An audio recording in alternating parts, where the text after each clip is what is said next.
নোয়াখালী ও লক্ষ্মীপুরে বৃষ্টি কমলেও জলাবদ্ধতায় দুর্ভোগ কমেনি। নোয়াখালী জেলা শহর মাইজদি সহ বিভিন্ন উপজেলার নিচু এলাকার বেশিরভাগ রাস্তাঘাট এখনও পানির নিচে। বৃষ্টি ও জলাবদ্ধতার কারণে সড়কের বিভিন্ন অংশ ভেঙে গেছে, এতে যান চলাচলে ভোগান্তিতে পড়েছে। বান্ডেল থাকলে প্রতি সেনমানিতে টাকা বাঁচবে। বিকাশ সেনমানি বান্ডেল কিনে জিতুন প্রতি লেনদেনে। স্থানীয়রা জানান, নোয়াখালীর পৌরসভার অপরিকল্পিত ড্রেনেজ ব্যবস্থা ও খালগুলো দখল দূষণের কারণে প্রতি বছর বর্ষায় দুর্ভোগ হচ্ছে।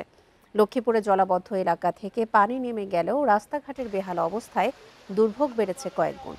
গত কয়েকদিনের বৃষ্টিতে জেলার 5টি উপজেলায় 3 শতাধিক পুকুর ও ঘেরের মাছ পানিতে ভেসে গেছে।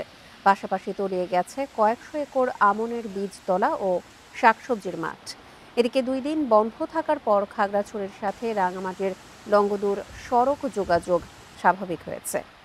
এই হাউজিং এর ব্যক্তিগত কেউ খাজনা ট্যাক্স তো বাকি রাখেনি, সবাই তো খাজনা ট্যাক্স দিয়েছে, সরকারের যা যা প্রয়োজন সবাই দিয়ে আসছে, কিন্তু দুর্ভাগ্য একটা মানুষ স্বাভাবিকভাবে চলাফেরা করতে পারতেছে না। এই শহরের চারিদিকে যে সমস্ত নালা নর্দমা আছে, খাল আছে, এগুলাকে যদি ওইভাবে পরিষ্কার পরিচ্ছন্ন করা হয় তাহলে আমার মনে হয় জলাবদ্ধতা স্থায়ীভাবে থাকবে না। হ্যাঁ।